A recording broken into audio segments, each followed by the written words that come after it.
Welcome to the first test academy. আজকে তোমাদের জন্য আজকে একটা দুর্দান্ত ক্লাস নিয়ে চলে এসেছি, যেটা হচ্ছে আর্মি অগ্নিবীরদের জন্য স্পেশাল ম্যাথের ক্লাস। টপ 15টা কোশ্চেন আছে এখানে, এবং আমরা আগামী দিনে কিন্তু তোমাদের যে অফিসিয়াল যে পেপারগুলো দিয়েছে সেই পেপারগুলোকে ফলো করে দেখেই কিন্তু ম্যাথের কোশ্চেন আমি নিয়ে আসবো। তো অবশ্যই ক্লাসগুলো প্রত্যেক দিন পেয়ে যাবে সন্ধ্যা 7টার সময়। ক্লাসগুলো অবশ্যই কন্টিনিউ দেখবে, এবং রাত 8টার সময় আমাদের জিকে জিএস এরও ক্লাস হয়, সেটাও তোমরা দেখে নিবে। তো চলো তাহলে আমাদের প্রথম কোশ্চেন কি বলছে দেখো। বলছে 8 মিটার লম্বা এবং 6 মিটার চওড়া একটি ঘরের মেঝের ক্ষেত্রফল কত। তো ঘরের মেঝেটা কিরকম বলে দিয়েছে, আমাদের এইরকম বলে দিয়েছে। দেখো অ্যাকচুয়ালি এটা হচ্ছে আমাদের একটা আয়তক্ষেত্রাকার বলে দিয়েছে, ঠিক আছে। এটা একটা আমাদের আয়তক্ষেত্রাকার বলে দিয়েছে। চলো আমরা একটুখানি দেখে নিই। এবং আয়তক্ষেত্রের আমরা কিন্তু ক্ষেত্রফল এবং বলতে পারো যে কি আমাদের এটা হচ্ছে যে কি দৈর্ঘ্য প্রস্থ আমরা জানি। এটা হচ্ছে আমাদের দৈর্ঘ্য, এটা হচ্ছে প্রস্থ। তাহলে এখন বলেছে যে কি ঘরের মেঝের ক্ষেত্রফল, ঘরের মেঝে মানে এটার ভিতরকার ক্ষেত্রফল। ভিতরকার ক্ষেত্রফল কি হয়, দৈর্ঘ্য গুণিত প্রস্থ, দৈর্ঘ্য গুণিত প্রস্থ সমান সমান হচ্ছে 6 8 48। তাহলে 48 বর্গ মিটার, যেটা হচ্ছে আমাদের বি অপশন। পরবর্তী প্রশ্ন দেখো। বলছে যে কি 12 18 24 এর গরিষ্ঠ সাধারণ গুণনীয়ক। এর গরিষ্ঠ সাধারণ গুণনীয়ক মানে গসাগু চেয়েছে, ঠিক আছে। এইভাবে কিন্তু কোশ্চেন দিয়ে দেয়। তাহলে 12 18 24, চলো আমরা কি করব, এইটাকে দেখো প্রত্যেকটা সংখ্যাকে যদি আমাদের 6 দিয়ে চলে যাচ্ছে, তো 6 দিয়ে আমরা কিন্তু ভাগ করতেই পারি, উৎপাদক ভাঙতে পারি, কোনো অসুবিধা নেই। দেখো এবার এই 6 দিয়ে কিন্তু প্রত্যেকটাই গেছে, আর কোনো সংখ্যা এমন নাই যে এগুলোকে প্রত্যেকটাকে যাবে। এই যে 2, এই যে 3, এই যে 4, তাহলে এখানে 6ই গসাগু হয়ে যাবে, যেটা হচ্ছে আমাদের সি অপশন। দেখো এটা কি আছে, 2 টু দি পাওয়ার এক্স সমান সমান 64। তাহলে এক্স এর ভ্যালু কত, দারুণ অঙ্ক কিন্তু, সূচকের একটা অঙ্ক। তো 2 টু দি পাওয়ার এক্স সমান সমান আমরা লিখতে পারি 64 পাওয়ারে হচ্ছে যে কি 2 এর পাওয়ারে হচ্ছে 6 মানে হচ্ছে 64। তাহলে 2 এর পাওয়ারে 6 মানে কি 6 কে এই যে 2 গুলোকে আমি 6 বার গুণ করব, তাহলে কিন্তু দেখতে পেয়ে যাবে যে কি 64 পেয়ে যাচ্ছি, ঠিক আছে। কিভাবে দেখো, এই যে 3 8 দেখো 3টা 2 এর গুণ করলাম 8, আর এখানে 8, তাহলে 8 8 64। তাহলে দেখো সূচকের নিয়মে যদি আমাদের বেস গুলো একই হয়ে যায়, তাহলে পাওয়ার গুলো একই হয়ে যায়, ঠিক আছে, সমান হয়ে যায়। দেখো এটাও 2 আছে, এটাও 2 আছে, তাহলে পাওয়ার গুলো সমান হয়ে যাবে, মানে x সমান 6 হয়ে যাবে। তো x এর মান 6, যেটা হচ্ছে আমাদের সি অপশন। পরবর্তী প্রশ্ন দেখো। বলছে পিতা ও পুত্রের বর্তমান বয়স বলে দিয়েছে, তাদের যোগফল বলে দিয়েছে, তাহলে পুত্রের বয়স কত। দেখো আমাদের পিতা এবং পুত্রের বয়স বলে দিয়েছে, তাদের যোগফল, তাহলে এদের যোগফলটা কত, 10। কিন্তু 10 বলেনি, 60 বলেছে। তাহলে এটার কত গুণ, 6 গুণ। চেয়েছে কিসের, আমাদের পুত্রের। এটা ছিল ফাদার আর এটা ছিল সন। তাহলে আমাদের সন বা পুত্রের, তাহলে পুত্রটাও আমাদের 6 গুণ হয়ে যাবে, সমান হচ্ছে 3 6 18, যেটা হবে আমাদের সি অপশন, যেটা হবে আমাদের সি অপশন। পরবর্তী প্রশ্ন দেখো। বলছে 2 2 5 10 17 এবং 26 এর পরের সংখ্যাটা কি হবে। তাহলে দেখো আমরা যদি 2 দেখো, 2 এর পরে কত বেড়েছে, 3, তারপরে কত আবার 3 বেড়েছে, সরি 3 তো বাড়েনি, এটা 5 বেড়েছে, ঠিক আছে। তারপরে কত বেড়েছে, 7 বেড়েছে। তারপরে আমাদের কত বেড়েছে, 9 বেড়েছে।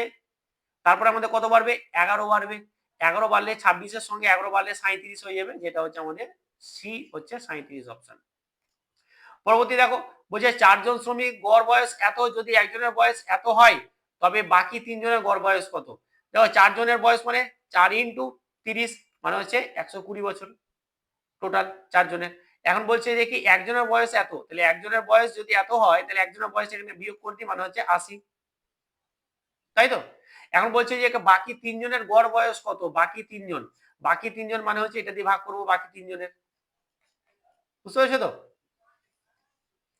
3 দিয়ে ভাগ করলে তো আমাদের এখানে অপশনে আসছে 26.6, এটাই হবে অ্যান্সার। 26.6 এটা হবে সঠিক অ্যান্সার, ঠিক আছে।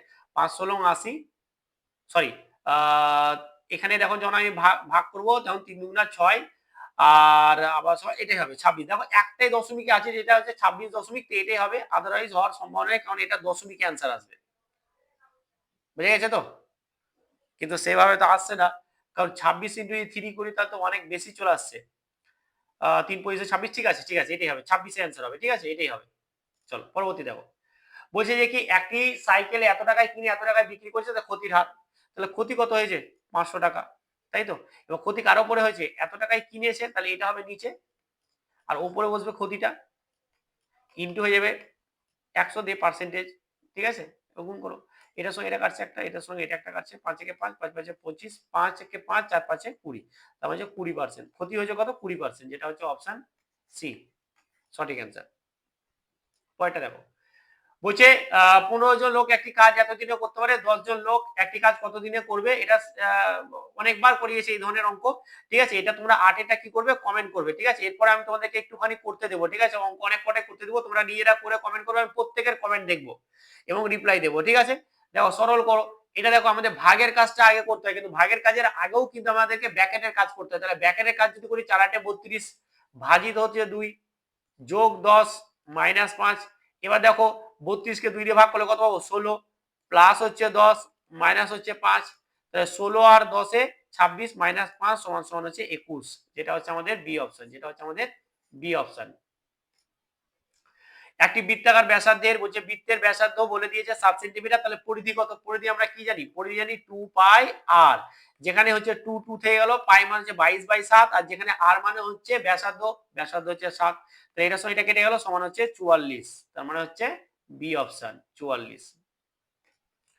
বলছে একটি বর্গক্ষেত্রের ক্ষেত্রফল এত, তাহলে পরিসীমা কত। দারুণ অঙ্ক। দেখো বর্গক্ষেত্রের ক্ষেত্রফল কি হয়, বাহু স্কয়ার, বাহুটা যদি এ ধরি তাহলে স্কয়ার সমান সমান হচ্ছে 49। তাহলে আমরা এ সমান সমান কি করব, √49 তার মানে হচ্ছে 7।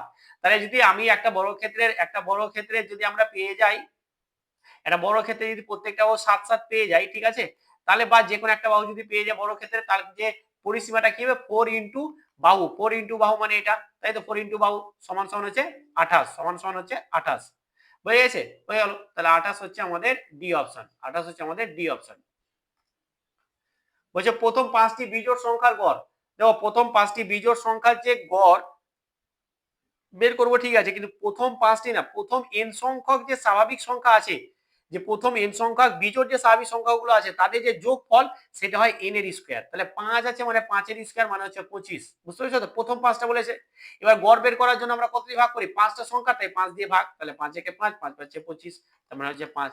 এটা তোমরা বের করবে প্রথম 10টি স্বাভাবিক 10টি বিজোড় সংখ্যার, প্রথম 10টি বিজোড় সংখ্যার গড় কত, এটা তোমরা বের করবে, দেন আমাকে কমেন্ট করবে, ঠিক আছে। প্রথম 10টা বিজোড় সংখ্যার গড় কত এটা কমেন্ট করবে, ঠিক আছে, প্রথম 10টা। বলছে বার্ষিক 5% সরল সুদে 500 টাকার সরল সুদ কত। তো সুদ আমরা কি জানি, আই সমান পি, পি মানে হচ্ছে 500, হ্যাঁ, আর হচ্ছে 5, আর সময় হচ্ছে টি, বাই হচ্ছে 100। একটা শূন্য দুটা শূন্য, একটা শূন্য দুটা শূন্য কেটে গেল, 3 5 15, 5 15 75, তাহলে 75 হয়ে যাবে, যেটা হচ্ছে আমাদের সি অপশন। পরবর্তী প্রশ্নে দেখো, এই অঙ্কটা দেখো, বলছে যে কি মধ্যে ভগ্নাংশটা কোনটা বড়, কোন ভগ্নাংশটা বড়। দেখো 3/4, 5/6, 7/8, 7/8। এটা কিন্তু দুর্দান্ত একটা অঙ্ক, 7/8। যখন আমাদের এরকম আসবে না, এদের গ্যাপ গুলো লব ও হরের, এটা তো লব এটা তো হর, এদের গ্যাপ গুলো দেখো, এটার 1, এটার দেখো 1 এবং এটার 1। যখন আমাদের গ্যাপ গুলো একই চলে আসবে বা সেম চলে আসবে, যদি গড় আমাদের আমাদের সরি যদি আমাদের সেম চলে আসে ওদের মানে পার্থক্যটা বা গ্যাপটা, তখন যার লব বড় সেটা হবে বড়, যেহেতু আমাদের বৃহত্তম চেয়েছে। যার লব বড় যে ভগ্নাংশ, তাহলে এটা হচ্ছে সবথেকে বড় 7, তার মানে 7/8 এটা হচ্ছে সবচেয়ে বড় বা বৃহত্তম, যেটা হচ্ছে আমাদের সি অপশন, যেটা হচ্ছে আমাদের সি অপশন। দুর্দান্ত অঙ্ক। দেখো এই টাইপের অঙ্ক কিন্তু তোমাদের আর্মিতে আসেই, ঠিক আছে। এটা হবে 15 দাগেরটা, সরি, এটা হচ্ছে আমাদের 15 দাগের হবে, ঠিক আছে। এই ধরনের অঙ্ক কিন্তু আমাদের আসেই, এই ধরনের অঙ্ক কিন্তু প্রচুর আসে। তাহলে দেখো 450 এর মানে গুণ, আর 30% মানে 30/100। তাহলে এটার সঙ্গে এটা কেটে গেল, দুটো শূন্য, আর এটার সঙ্গে উপরে দুটো শূন্য কেটে গেল, তার মানে হয়ে গেল 45 × 3 সমান সমানই হচ্ছে আমাদের 135, আমাদের হয়ে যাচ্ছে 135। তাহলে আমাদের কি হলো, যেটা হচ্ছে আমাদের অপশন এ, অপশন এ। তো টপ 15টা কোশ্চেন নিয়ে এসেছিলাম, এবং আশা করি তোমাদেরকে ভালো লেগেছে, এবং খুব বড় করিনি ভিডিওটা, খুব শর্টকাটে এবং তাড়াতাড়ি, এবং যে বলতে পারো যে কি আমি একটুখানি টপ এবং কত শর্টকাটে করা যায়, সেই শর্টকাট গুলো টাইম হচ্ছে আসল, টাইমটা ম্যানেজ কত তাড়াতাড়ি তুমি করতে পারছো, সেটাই হচ্ছে ম্যাটার। দেখো এইরকম ক্লাস পেতে, রেগুলার ক্লাস তোমরা পেতে প্রতিদিন সকাল বলছি সরি সন্ধ্যা 7টার সময় প্রতিদিন ক্লাসগুলো পেয়ে যাবে। এবং তোমাদেরকে একটা এখানে বিশেষ খবর, যে আমাদের একটা আর্মি স্পেশাল ব্যাচ আছে, যে ব্যাচটা মাত্র রেকর্ডেড ফর্মে এখন পাচ্ছ, এবং আমি পরীক্ষার আগে কিন্তু লাইভ ক্লাসও করাবো। তো এখন রেকর্ডেড, এখন আর কোনো ক্লাস হচ্ছে না, তবে রেকর্ডেড ফর্মে সমস্ত ক্লাস আছে, ম্যাথ, জিকে, জিএস, জিআই সমস্ত কিছু মাত্র 299 টাকায় পেয়ে যাবে, মাত্র 299 টাকায়। তো যারা ব্যাচটা নিতে চাও তারা এখানে দেখো নিচে আমার কন্ট্যাক্ট নাম্বার আছে, আমাকে ফোন করবে, কন্ট্যাক্ট করবে, যদি নেওয়ার ইচ্ছা থাকে বা যদি পেড ব্যাচে পড়তে ইচ্ছা থাকে, তাহলে অবশ্যই আর দেরি না করে এখনই নিয়ে নাও। এবং আমরা স্যাম্পল কোশ্চেনের পেপারে যে কোশ্চেনগুলো আমাদেরকে যেগুলো অফিসিয়াল দিয়েছে, যে কোশ্চেনগুলো, সেগুলো দেখে দেখে কোশ্চেন আমি কিন্তু নিয়ে আসবো। তো আজকের ক্লাসটা কেমন ছিল অবশ্যই প্রত্যেকে কমেন্ট করে জানাবে। চলো আজকে এখানে ভালো থেকো, ভালোভাবে প্রত্যেকে পড়াশোনা করো, সময় কিন্তু খুব কম। তো চলো, থ্যাংক ইউ।